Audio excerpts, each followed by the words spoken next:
우리 옆에 분하고 이렇게 인사하겠습니다.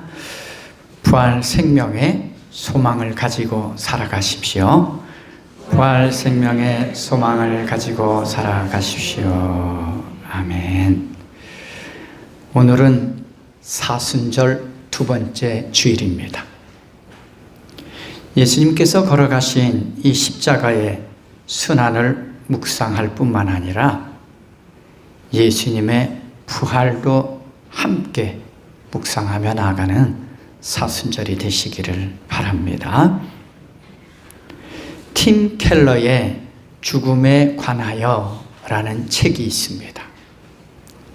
그 책에 보면 죽음에 대한 내용의 일부를 제가 들려드리겠습니다. 죽음은 거대한 단절, 분열, 모욕이다.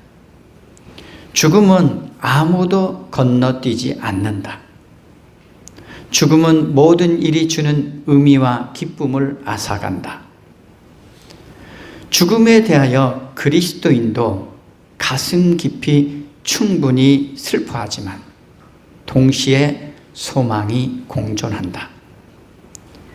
소망이 없으면 슬픔 때문에 마음이 독해지고 어두워지고 기쁨이 짓눌릴 수 있다. 하나님이 본래 설계하신 세상과 인생에 죽음은 들어있지 않았다. 예수님이 죽으신 덕분에 우리는 죄와 사망에서 해방되어 그분의 부활에 동참한다. 예수님이 죽음을 정복하셨기에 우리도 장차 그분의 부활에 동참한다. 이것이 우리의 소망이다. 미래에 대한 그리스도인의 소망에 독보적 위력이 있다. 그리스도 안에서 죽는 사람의 미래는 무한한 사랑의 세계다. 하나님의 사랑은 우리와 함께 죽음 속으로 들어가 죽음을 통과해 우리를 그분의 품에 안기게 한다. 죽음을 준비하는 길은 부활 생명의 소망을 가지는 것이다 라고 쓰고 있습니다. 여러분, 죽음을 준비하고 있습니까? 무한한 하나님의 사랑의 세계로 들어갈 준비가 되어 있습니까? 우리를 사랑하시는 그 하나님의 품에 안길 준비가 되어 있습니까? 오늘 우리는 이 소망을 가지고 살아가는 사람들입니다.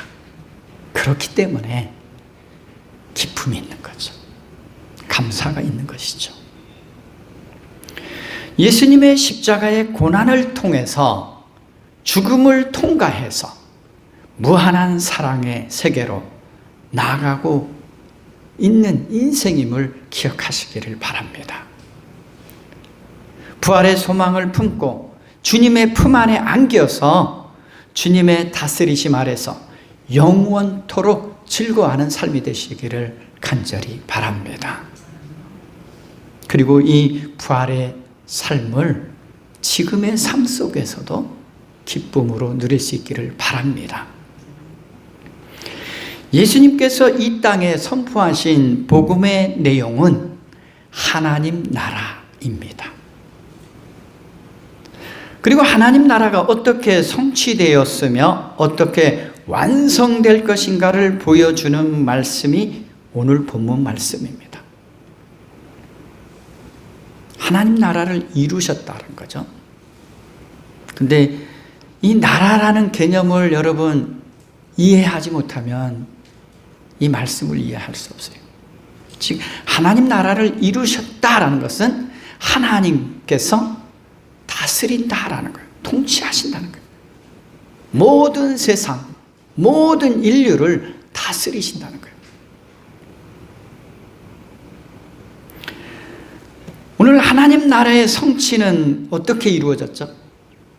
예수님의 고난과 십자가 죽음을 통해서 하나님 나라를 이루셨어요. 즉 예수님께서 죄의 다스림 안에 살아가는 인생, 죽음의 다스림 안에 살아가는 인생, 사탄의 다스림 안에 살아가는 인생들을 건져 주셔서 주님의 다스림 안에 평화의 주님의 아래서 살아갈 수 있도록 해 주신 것입니다. 이게 바로 하나님 나라를 이루셨다라는 말씀이에요. 그리고 예수님의 부활을 통해서 이루어질 하나님 나라의 완성된 영광스러운 삶의 모습을 미리 예수님께서 오늘 제자들에게 가르쳐 주고 계십니다. 오늘 본문은 예수님께서 고난을 받으시고 배척당하시고 죽임을 당하고 나서 사흘 후에 살아나실 것에 대해서 직접적으로 하신 첫 번째 예고의 말씀입니다. 즉, 첫 번째라는 것은 여러 번 예고하시겠다는 것이죠. 예수님께서 십자가에서 죽으실 것이며 부활하실 것임에 대해서 말씀하실 것임을 알 수 있다는 거죠. 예수님께서 오늘 제자들에게 가르치시는 내용이 1절에 나옵니다.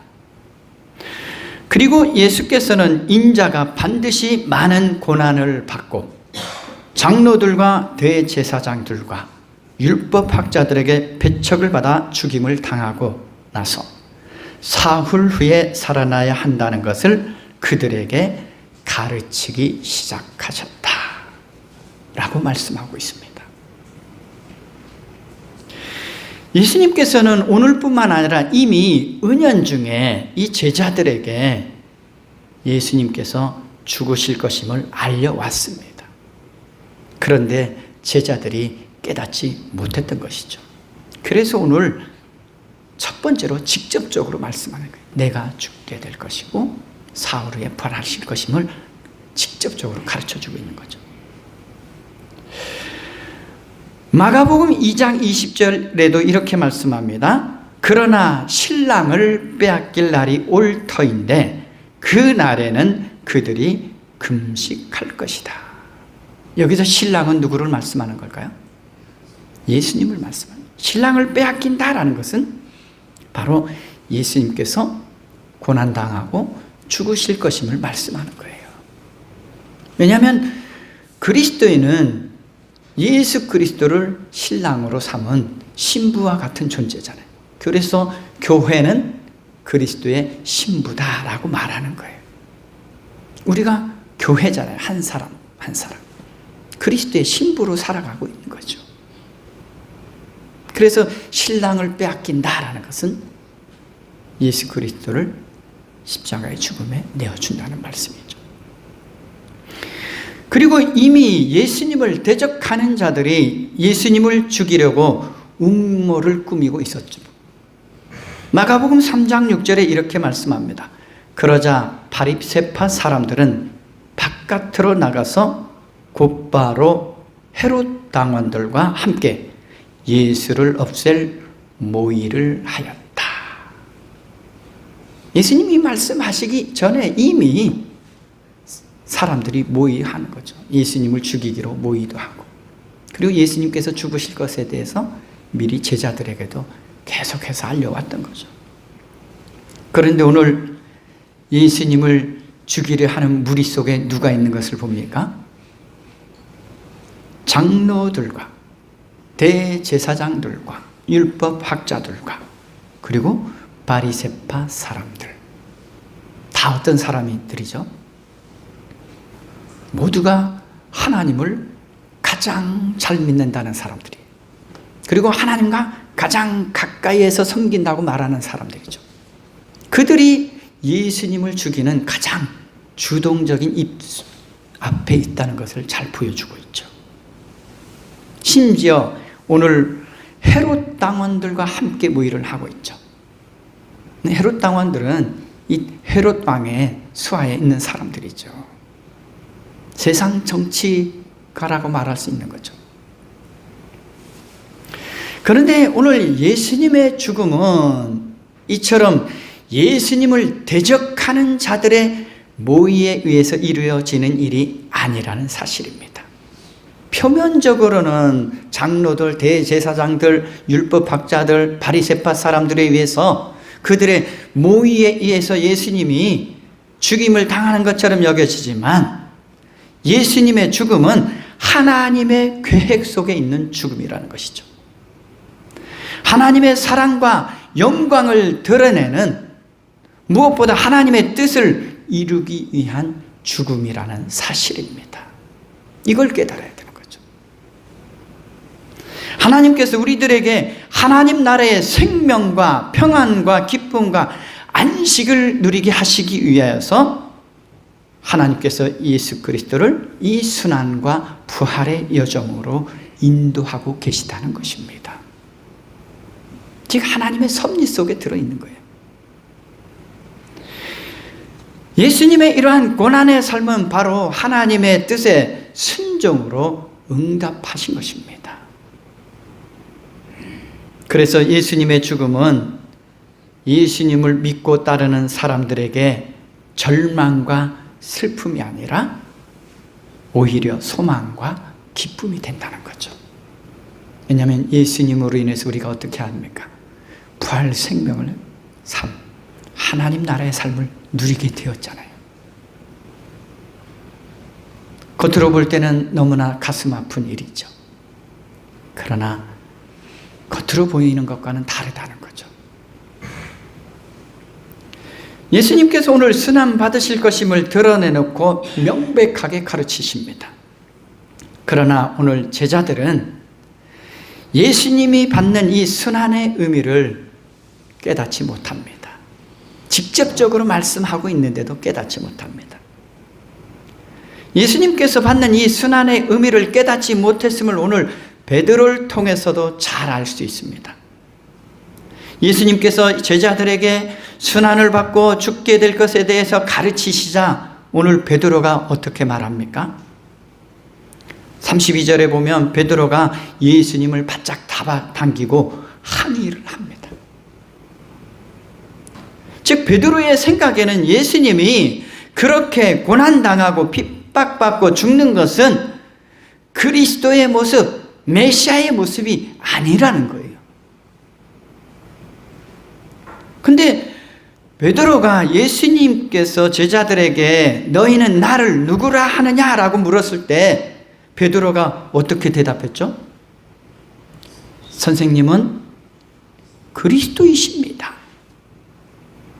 예수님을 향해서 그리스도라고 고백을 했어요. 메시아라고 고백을 했어요. 자신들을 구원하시기 위해서 오신 그리스도라고 고백을 했습니다. 그런데 이 베드로의 고백은 잘못된 고백이에요. 그리스도라고는 고백을 했는데 어떤 관점에서 고백을 했을까요? 베드로는 예수님을 세상 왕들처럼 생각해서 그리스도라고 고백한 거죠. 그래서 예수님이 영광스럽게 돼야 되는데 죽을 것에 대해서 말씀하고 순환받을 것에 대해서 말씀하니까 그렇게 고난과 죽음을 맞이해서는 안 된다라는 의미로 예수님께 항의를 했던 거예요. 자신이 고백한 것과 다른 그리스도를 원하고 있었던 거죠. 그리고 베드로는 예수님이 십자가에서 죽으시면 다시 살아나실 것이라는 믿음이 없었다는 것을 잘 보여주고 있는 거예요. 부활에 대한 믿음이 없기 때문에 예수님께서 순환당하시고 죽으시라는 말씀에 항의를 했던 것입니다. 믿음이 무엇입니까? 우리가 바랄 수 없는 상황일지라도 주님께서 이루실 것을 믿는 것이 믿음이죠. 죽음이 있지만 부활이 있을 것임을 믿는 게 믿음이잖아요. 예수님께서 순환과 부활을 말씀하셨다면 우리도 예수님의 순환뿐만 아니라 예수님의 부활도 믿어야 한다는 거죠. 우리는 베드로처럼 예수님의 순환만 생각하는 믿음이 아닌 예수님이 가르치신 이 예수님의 부활도 믿어야 하는 것입니다. 또한 오늘 베드로가 예수님께 항의하는 것은 마치 사탄이 예수님이 가셔야 하는 십자가의 길을 방해하는 것과 다를 바가 없었습니다. 그래서 예수님께서 돌아서서 제자들을 보시고 베드로를 꾸짖어 말씀하십니다. 사탄아, 내 뒤로 물러가라. 너는 하나님의 일을 생각하지 않고 사람의 일만 생각하는구나. 사탄은 어떻게 합니까? 예수님과 가장 가까운 제자라고 일컬어지는 이 베드로를 이용해서 하나님의 뜻을 이룰 수 없도록 방해할 수 있다는 거죠. 베드로를 사용하신 것처럼 오늘 예수님을 믿고 따르는 우리의 연약한 마음을 이용해서 하나님의 뜻을 이루지 못하도록 이용한다는 것도 기억해야 합니다. 사탄의 도구가 되어서는 안 되잖아요. 예수님을 따르는 베드로였어요? 수제자라고 말하는 베드로였어요? 근데 사탄이 이 베드로의 마음을 이용한 거죠. 어떤 마음을 이용한 걸까요? 베드로의 탐욕스러운 마음을 이용한 거잖아요. 예수님이 영광스럽게 되면 자신도 영광스럽게 될 수 있다는 그 탐욕의 마음을 사탄이 이용하는 거죠. 사탄은 달리 우리를 이용하지 않습니다. 탐욕스러운 우리의 마음을 이용해서 사용하는 거예요. 사탄은 아담과 하와에게도 그랬잖아요. 아담의 욕망을 이용했잖아요. 하나님처럼 될 것이다. 그 욕망을 이용해서 하나님의 뜻에서 벗어나도록 유혹했다는 거죠. 여러분, 우리 마음 가운데 욕심과 욕망이 가득하면 어떤 일이 일어날까요? 하나님의 뜻에서 벗어나 살도록 우리를 이끌어가요. 그래서 욕심과 욕망은 우상이라고 말하는 거예요. 하나님에게서 벗어나게 하는 우상이라고 말하는 거죠. 이러한 사탄의 유혹에 넘어가지 않도록 우리는 늘 주님의 다스리심을 받으며 주님의 나라와 주님의 뜻을 구하는 일에 소홀히 해서는 안 됩니다. 여러분, 욕심을 추구하고 욕망을 추구해서 옳은 길을 가는 사람 제대로 볼 수 없어요. 베드로의 마음은 이 하나님의 뜻과는 정반대로 향하고 있었습니다. 여러분, 세상적인 욕심은 하나님의 뜻과는 멀어지게 합니다. 예수님을 따르고 있으면서도 주님의 뜻과는 반대로 가고 있음을 알 수 있잖아요. 베드로는 예수님께서 순환을 통해서 얻으실 이 부활의 영광과 하나님 나라의 영광을 알지 못했던 것입니다. 베드로의 마음은 어떤 마음입니까? 예수님을 등에 업고 세상적인 명예와 권세를 얻고자 하는 세상 영광을 바라보고 있었던 거죠. 그래서 베드로가 한 고백은 맞는 고백임에도 불구하고 틀린 고백이 된 거죠. 주님은 그리스도가 맞잖아요. 그런데 베드로가 생각하는 그 그리스도는 예수님이 생각하는 그 그리스도와는 다른 그리스도라는 거죠. 베드로뿐만 아니라 다른 제자들도 예수님을 따르는 목적이 세상 영광에 있었음을 우리가 성경에서 보게 되죠. 그래서 제자들도 어떻게 합니까? 누가 예수님의 좌우편에 앉느냐를 가지고 다툼을 벌였잖아요. 예수님이 세상적으로 왕이 되면 나도 예수님의 우편에 좌편에 앉은 자가 되어야지 하는 마음이 제자들 속에도 있다는 거죠. 이러한 제자들의 마음을 아시고 예수님께서 제자들과 함께, 그리고 제자들만 부르지 않습니다. 무리들을 오늘 불러놓고 그들에게 말씀하십니다. 나를 따라오려고 하는 사람은 자기를 부인하고 자기 십자가를 지고 나를 따라오너라. 자기를 부인하라는 거죠.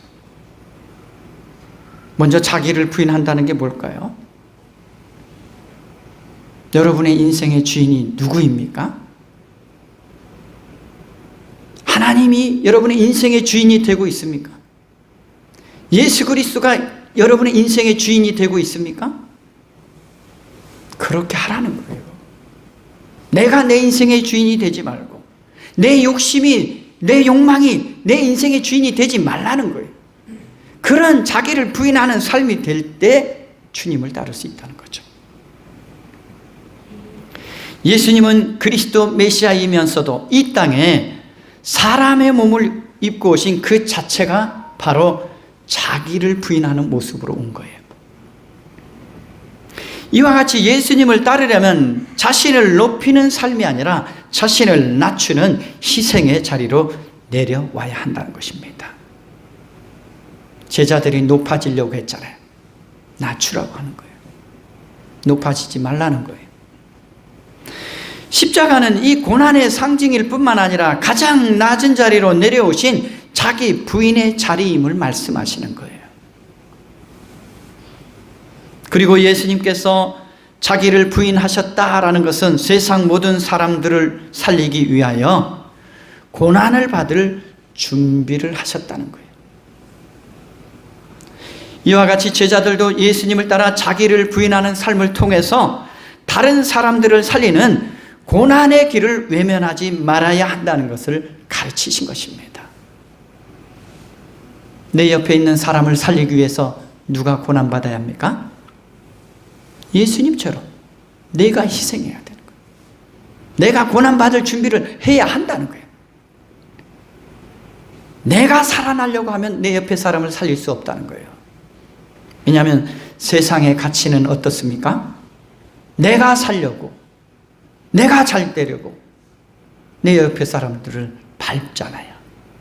그런 삶을 살지 말라는 거죠. 우리의 신앙이 베드로와 같이 또한 제자들처럼 고난 없는 영광의 길만 추구해서는 안 된다는 말씀입니다. 예수님을 따르려면 예수님처럼 이 고난의 길도 마다하지 않아야 한다는 것입니다. 섬기면은 반드시 희생이 있어요. 고난이 있어요. 근데 편하려면 고난을 멀리 하게 되죠. 왜 나만 고난당해야 되느냐? 말하죠. 왜 나만 수고해야 되느냐? 말하지요. 그러면 온전한 섬김이 되지 않습니다. 온전한 자기 부인이 되지 않는 거예요. 계속해서 예수님이 말씀하십니다. 누구든지 제 목숨을 구하고자 하는 사람은 잃을 것이요. 누구든지 나와 복음을 위하여 제 목숨을 잃는 사람은 구할 것이다. 여기서 제 목숨은 어떤 것을 말할까요? 죽음으로부터 이 육체적 생명을 보존하는 것을 의미합니다. 자신의 이 육체적 생명을 보존하기 위해서 자기를 부인하는 길을 버리고 자기 십자가를 지지도 않고 예수님을 따르는 고난의 삶을 버린다면 오히려 영원한 생명을 잃을 것이라는 말씀이에요. 내 육체적 생명 때문에 영원한 생명을 잃어버리고 하나님 나라를 잃어버릴 수 있다는 거죠. 반대로 그리스도이신 예수님께 자기 목숨을 잃을 정도로 참된 헌신을 하며 고난 중에도 자기 십자가를 지고 자기를 부인하며 예수님을 따르는 사람은 참된 생명을 얻게 된다는 말씀입니다. 그래서 예수님을 믿고 따르다가 죽는 사람은 그 죽음 자체도 어떻게 된다고 말씀합니까? 그 죽음도 유익하다. 예수님을 따르다가 고난당하고 예수님을 따르다가 죽임당하는 것은 그 죽음도 유익하다는 거예요. 왜요? 육체적인 죽음을 죽겠지만 영원한 생명, 참된 생명, 주님과 영원토록 교제하는 하나님 나라의 삶을 누릴 수 있기 때문에 그 죽음은 유익하다는 거예요. 그런데 우리는 이 유익한 죽음을 죽기를 원하지 않잖아요.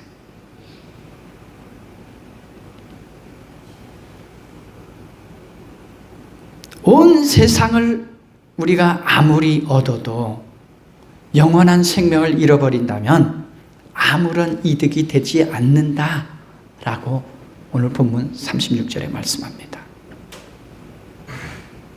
아무리 많은 부를 쌓아놓고 있어도,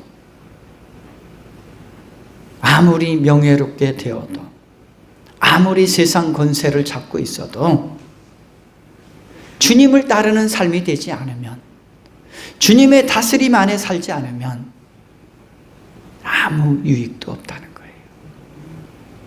왜냐하면 영원한 생명을 잃어버렸는데 지금 남아있는 것이 우리에게 어떤 유익이 되겠느냐 하는 것입니다. 죽음은 모든 것을 허망하게 만들어버린다 그러잖아요. 오늘 팀 켈러의 그 죽음에 관해서도 나오죠. 죽음은 모든 것을 허망하게 만들어요. 예수님을 따르지 않는 죽음에는 이와 같이 허망하다 그러죠. 그래서 우리가 장례식장에서 때로는 이런 소리를 듣죠. 허망하게 갔다. 이건 소망이 없는 사람의 죽음을 말하는 거죠. 그런데 예수 그리스도를 믿는 사람들에게는 허망하다라는 표현 쓰지 않습니다. 소망이 있다. 왜냐하면 그는 그 죽음을 통해서 무한한 사랑의 세계로 나아갔잖아요. 하나님의 품에 안기는 삶으로 나아갔잖아요. 영원한 생명, 참된 생명을 얻는 길로 나아갔기 때문에 예수 그리스도를 믿는 사람들의 죽음에는 허망하다 말하지 않습니다. 그래서 예수 그리스도를 믿는 사람들에게는 사망했다 말 표현하지 않습니다. 왜냐하면 사망이라는 게 뭐예요? 죽어서 완전히 망했다는 뜻이잖아요. 이건 그리스도인들에게 쓰는 게 아니에요. 그래서 우리 그리스도인들은 육체적인 죽음을 마치면 어떻게 합니까? 하나님께로 돌아갔다. 때로는 잠자고 있다. 성경은 잠자고 있다라고도 표현하죠. 우리가 그 허망한 세상의 것 때문에 영원한 생명을 잃어서는 안 된다는 것입니다. 오늘 제자들에게 말씀하는 거예요. 세상적인 부귀 영화 때문에 영원한 생명을 잃어버리지 말라는 거예요. 제자들이 추구했던 세상적인 영광의 것들은 헛된 것들임을 오늘 예수님께서 말씀하고 있는 것입니다. 지금 너희가 누리고 있는 부, 명예, 권력, 허망한 것이 되는 것이야 가르치고 있는 거죠. 우리는 지금 온 세상을 얻는 삶을 추구하고 있지는 않습니까? 예수님의 제자들처럼 세상 영광에 사로잡혀 있지는 않습니까? 우리는 영원한 생명을 얻기 위하여 하나님 나라의 삶을 살아가기 위해서는 자기를 부인하시고 십자가를 지시고 고난의 길을 가시는 예수님을 따르는 삶이 되고 있는지 돌아보아야 합니다. 예수님을 따르는 삶에 영원한 생명이 있음을 아는 사람이 바로 진리를 아는 사람이. 왜냐하면 예수님이 내가 곧 길이요 진리요 생명이라고 말씀하셨잖아요. 진리는 다른 데 있지 않아요.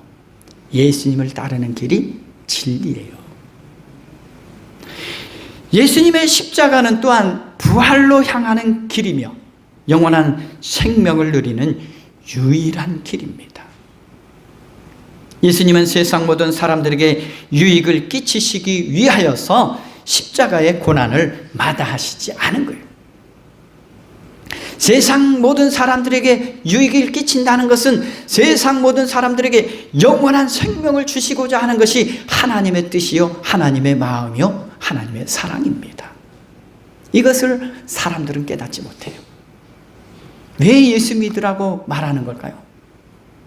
그들에게 참된 생명을 주시기 위함인데, 하나님 나라의 샬롬 평화를 주시기 위함인데, 하나님의 사랑을 경험하여 주시기 위함인데 깨닫지 못하는 거죠. 그런데 우리는 이러한 십자가의 고난을 멀리하고 영광만 취하려는 어리석은 이 제자들의 모습처럼 살아가서는 안 됩니다. 예수님께서 이렇게 말씀하십니다. 38절에 이렇게 말씀합니다. 음란하고 죄가 많은 이 세대에서 누구든지 나와 내 말을 부끄럽게 여기면 인자도 자기 아버지의 영광에 쌓여 거룩한 천사들을 거느리고 올 때에 그를 부끄럽게 여길 것이다.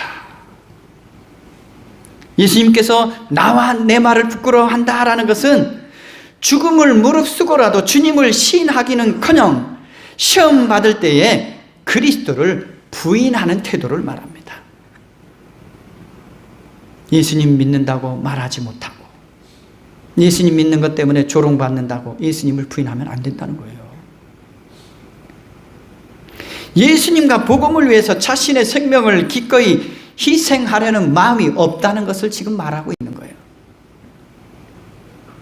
정말 예수님을 위해 사십니까?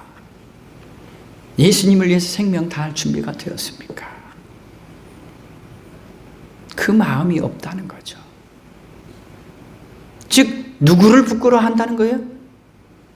예수님을 부끄러워한다. 예수님을. 예수 믿는 것을 부끄러워하는 거예요. 예수님 믿으면서 예수님을 부끄러워하면 어떻게 참된 믿음이라고 말할 수 있습니까? 예수님과 가까이 하지도 않고 예수님 때문에 힘든 일 하지 않으려고 고난당하려 하지 않는다면 어떻게 예수님을 따르는 삶이라고 말할 수 있겠습니까? 신앙생활은 편안히 할 수 있는 게 아니에요. 편안히 하려면 세상으로 나가죠. 그러니까 세상으로 나가는 거예요. 편하게 살려고. 그런데 그 편한 삶에는 참된 생명이 없다는 거예요. 아무리 편하게 살아보십시오. 사망으로 향하는 길이죠. 예수님께서도 아버지의 영광에 쌓여 거룩한 천사들을 거느리고 올 때에 어떻게 하시겠다고 말씀합니까? 주님을 부인하고 주님을 따르지 않는 자들을 향해서 나도 그를 부끄럽게 여길 것이다. 너희가 나를 부끄럽게 여기지 않았냐? 나를 믿고 따르지 않았잖냐? 마지막 심판 때 하실 말씀이죠, 이 말씀. 왜냐하면 하나님 나라를 완성하실 마지막 때에는 반드시 우리가 주님을 따랐는지, 주님을 시인하였는지, 아니면 주님을 따르지 않고 세상 영광을 추구했는지, 주님을 부인했는지에 따라서 심판받을 것이기 때문입니다. 우리가 주님을 부끄러워했다면 그 심판 날에는 주님도 우리를 부끄러워할 것이란 말씀이죠. 즉 주님도 우리를 부인하실 것이란 말씀이죠. 영원한 하나님 나라의 삶을 누릴 수 없다는 것을 말씀하고 있는 거예요. 예수님의 참 제자가 되려면 예수님처럼 자기를 부인하고 예수님처럼 자기 십자가를 지고 가야 합니다.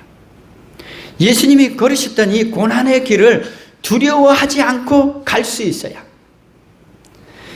예수님이 부끄러워하지 않고 내가 너를 도무지 모른다라는 이 부인하지 않는 참으로 영광스러운 삶을 우리가 맞이할 수 있습니다.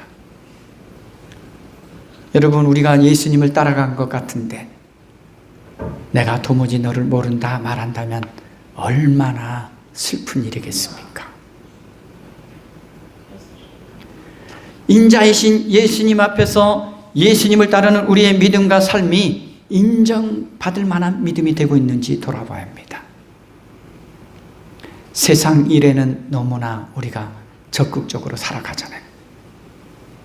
제 말은 세상 일에 적극적이지 말라는 말이 아닙니다. 세상 일을 하면서도 하나님 나라의 가치를 따라 살아가라는 거죠. 세상 속에서도 주님을 따르는 삶을 살아가라는 거죠. 세상 속에서도 내가 그리스도인임을 나타내는 삶을 살아가라는 것이죠. 정말 나는 예수님께서 합당히 여기시는 믿음으로 예수님을 따르고 있는지 돌아봐야 합니다. 가정에서뿐만 아니라 일터에서도 주님을 따르는 자의 모습을 지켜나가라는 거예요. 주님을 따르다가 고난받을 수 있잖아요. 세상에서 손해볼 수 있잖아요. 그 손해를 감수해야죠. 세상적으로 손해 안 보려고 예수님을 버리는 삶이 되어서는 안 되잖아요. 그건 예수님을 따르는 삶을 포기하겠다는 거죠. 예수님을 따르다가 고난받는 것을 두려워하는 거예요. 예수님 따르면서 고난받지 않겠다는 거예요. 그러면서 어떻게 예수님을 따를 수 있습니까? 예수님을 따르는 우리의 믿음이 어떠해야 하는지를 로마서 4장 17절에서 이렇게 말씀합니다. 죽은 사람들을 살리시며 없는 것들을 불러내어 있는 것이 되게 하시는 하나님에 대한 믿음이 있어야 한다. 어떤 믿음일까요? 죽은 자들을 살리시는 그 하나님의 능력을 믿는 거죠. 아무것도 없는 것 같지만 있게 하시는 그 하나님을 믿는 거죠. 고난과 죽음에서도 먼저 부활하셨을 뿐만 아니라 우리 인생을 부활하게 하시고 새롭게 살아가게 하시는 그 예수님에 대한 믿음이 있어야 한다는 것입니다. 우리의 믿음이 깨어 있어야 합니다. 안일하게 신앙생활해서는 안 돼요. 하나님 나라의 이 승리의 삶은 예수님의 순환의 십자가를 통해서 누릴 수 있음을 기억해야 합니다. 왜냐하면 예수님께서 십자가에서 모든 것을 이기셨잖아요. 죄도 이기시고 죽음도 이기시고 사탄의 권세도 이기신 게 이 십자가잖아요. 우리는 고난과 죽음이라는 위기 때문에 하나님 나라의 삶을 포기하는 인생이 되어서는 안 됩니다. 세상의 부와 명예와 풍요 때문에 예수님을 버리는 그런 어리석은 삶을 살아가서는 안 된다는 거죠. 주님께서 다시 오셔서 완성하실 하나님 나라를 누리게 되는 길이 바로 이 십자가의 고난의 길을 통해서입니다. 우리를 죽음에서 생명으로 이어주는 다리가 바로 예수님의 고난의 십자가입니다. 우리가 이 예수님의 십자가를 믿으면 죽음에서 사망에서 생명으로 옮겨집니다. 우리를 세상의 다스림에서 영원한 평화의 왕이신 주님의 다스리심 속으로 인도하시는 분이 바로 예수님이십니다. 여러분, 세상에서 참 평안을 누리려면 예수님 안에 있어야 돼요. 그리고 예수님께서 가르치신 이 부활은 우리를 의롭게 하시기 위함이에요. 우리를 새 생명 누리게 하시기 위해서 이 부활을 가르쳐 주신 것이죠. 너희에게는 고난이 끝이 아니다. 죽음이 끝이 아니다. 부활 생명이 있다라는 것을 이 부활을 통해서 예수님이 가르쳐 주신 거예요. 부활을 통해서 우리는 영원한 생명을 누리게 되잖아요. 그 영원한 생명의 삶이 있다는 것을 예수님께서 오늘 가르쳐 주고 계시는 것입니다. 오늘 우리는 이 십자가의 고난 너머에 부활의 영광, 영원한 하나님 나라의 평화가 있음을 잊지 마시기를 바랍니다. 그래서 예수님을 믿는 것 때문에 고난받는 것 두려워하지 마시고 끝까지 주님을 믿고 의지하면서 부활의 소망을 가지고 부활의 기쁨을 가지고 참된 생명을 사모하는 믿음의 삶이 되시기를 주님의 이름으로 기원합니다. 기도하겠습니다. 자비하신 하나님 아버지, 저희들이 부활의 소망을 가진 귀한 인생으로 살아가게 하여 주심을 감사드립니다. 세상 가운데 살아갈 때는 예수님 믿는 것 때문에 고난받을 때 있고 조롱받을 때 있지만 두려워하지 않게 하여 주시옵소서. 그것이 우리의 인생의 끝이 아니라 영원한 기쁨이 있음을 기억하며 믿음으로 살아가게 하여 주옵소서. 감사드리며 예수 그리스도의 이름으로 기도드립니다. 아멘.